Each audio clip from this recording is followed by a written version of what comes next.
Thank you.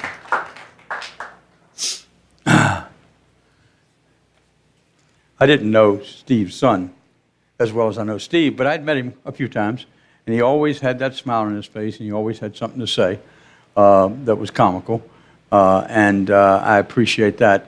The other thing is that I learned about Daphne's father, which she didn't say, is that he was legally blind, or partially blind, but legally blind by the age of 40. And so about age 50, he and his brother told this story at the memorial, at the celebration service, and he and his brother started a construction company. Two blind men. And they created this construction company to help repair homes. And my only comment was that, who would hire two blind men to do construction? But they were pretty successful at it, as I understand, so it's really kind of cool. Now, this morning we said that because I knew I wouldn't be able to prepare a message this week, I gave 4 during the week, so I think that was enough. What we thought we'd do is just answer any questions you might have. Daphne called it Stump the Minister, or Reverend Bunch, which is kind of easy to do. But are there any questions you might have about unity, this church, our vision, anything at all that anybody would like to ask? Because we have about 10 minutes we can do that in. Tom, let me have that mic, please. Thank you.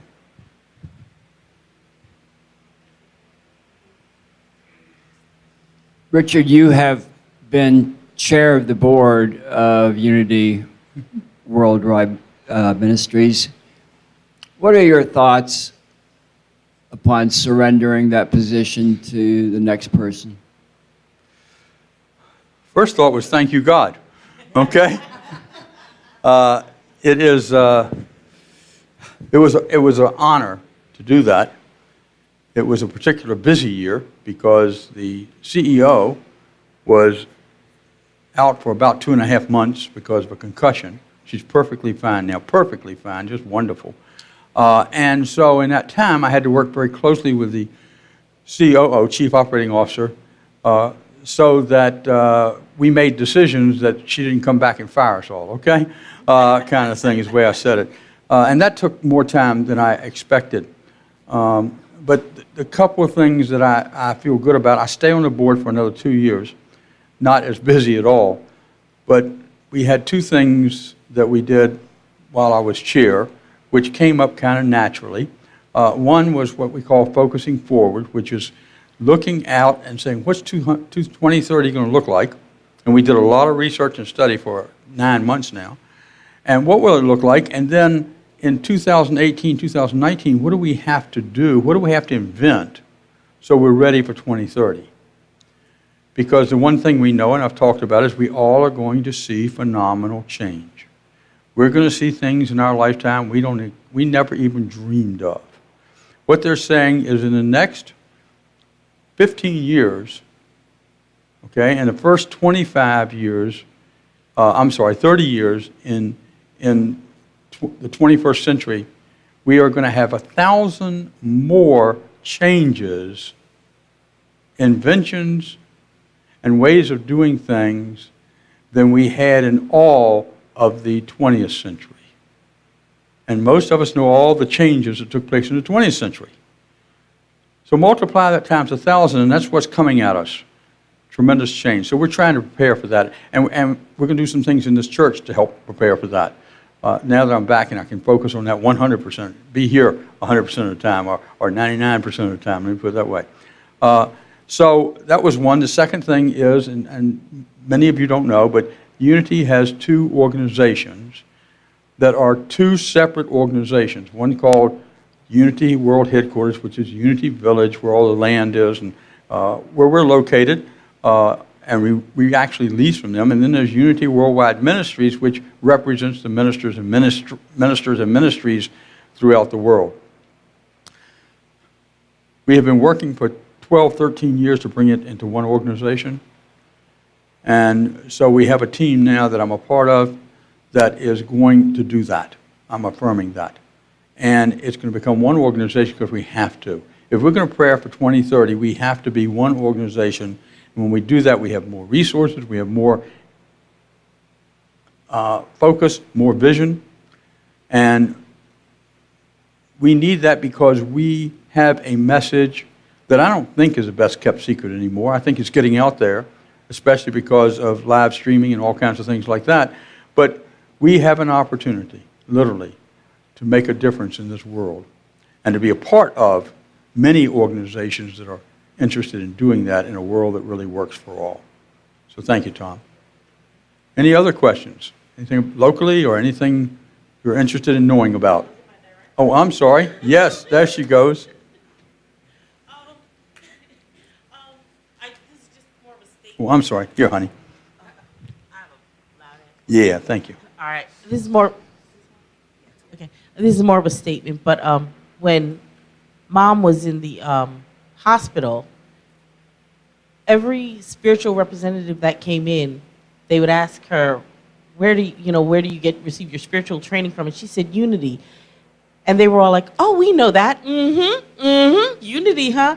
And then I said it to one of the representatives too, and she was like, I just love that place. So it is, the word is out. The word is Good. out. Thank you. Thank you for affirming that. And Milton? Yeah. Quickly, can you give me a minute and a half on integrity and what it means to you?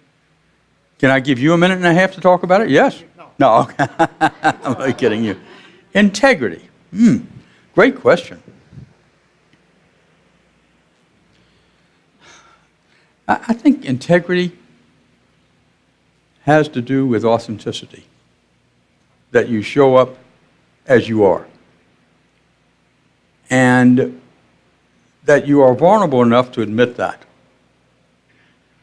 It certainly has something to do with honesty, but I think it's more about being honest with yourself. It's about being in alignment, for me, with that source and force that created me, that most people call God in this area. And that I'm in alignment with that beingness, and I'm willing to listen to the Spirit within me, which we happen to call the Christ here, I then follow that, and I am integrity. I am staying within what we call divine or universal law, that I am in alignment with what Jesus taught, what many great masters taught, and in that alignment, I then show up and express myself truly. And even if I'm not what I think is the perfect expression of God, and whatever that is, I'm willing to admit it to myself and let it come out, work on my shadow side, so that I'm even more authentic and more in integrity. Does that make sense? Thank you. Thank you. And that's what we are training, and we do here, I believe, as we move through. And we're going to be more specific about that with a one-year course that meets 5 times during the year for 2 weeks each time. And that's being planned and designed right now. And I hope a lot of people will take it just for the experience, because the whole goal is at the end of 1 year, from the time a person walks in here, they're going to feel and experience that transformation taking place month by month. And you know, for me, it took place, and then people started to say, what's changed about you, Richard, in the workplace when I was working outside the church? What's changed about you? Something's changed. What is it? And I had to even think about it because I associate with Unity, but I had to think about, why am I showing up different? And I think that's because I was starting to get in integrity with myself and with God. Thank you. Any other questions? Well, you know what? We're going to get out of here early today. Let me share one other, just short message with you. On Friday, before I went to the convention, I was called and said that I was to give the commencement message for the people who were graduating and the people who were being ordained at Unity. And I had another message. I had 3 other messages I was supposed to give too. So anyway, kind of got caught by surprise. But you know, what I shared was that, and I said this here when Eileen graduated, that I heard Bones McKinney, who was a Wake Forest basketball coach who won the NCAA, spoke at my graduation. And I remember 2 things he said. Number 1, know thyself, get to know thyself. And I took that seriously, and I've worked on that, and I continue to work on that. And the second thing was to prepare yourself. And having been a Boy Scout, be prepared, that made a lot of sense to me. But prepare yourself for him was that we would continue to study literally the rest of our lives. That college was just a beginning. And so I shared that with the graduates. And then I said, you know, there's a couple other things you can do too. Number 1, take care of yourself. And I say that each and every one of you have busy lives. Take care of yourself. There is nothing wrong with taking a day and turning your cell phone off. I know, that's shocking. But you know, there's nothing wrong with that, okay? And I do that on Fridays. And I have a couple people say, I called you, what happened? I go, I didn't look at my cell phone yesterday.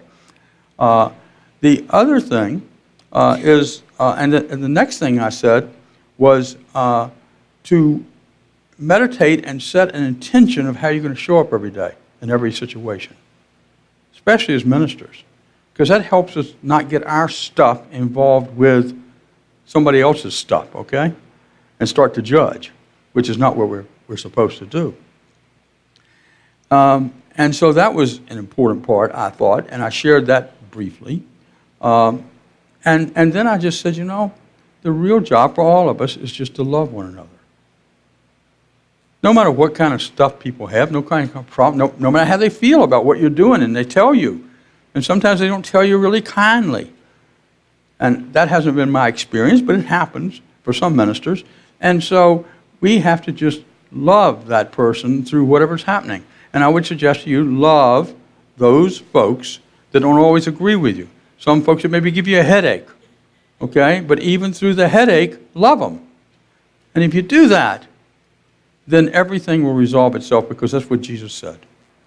Love your neighbor as you love yourself. And sometimes I change that a little bit. Forgive me, Jesus. And I say, love your neighbor as they need to be loved.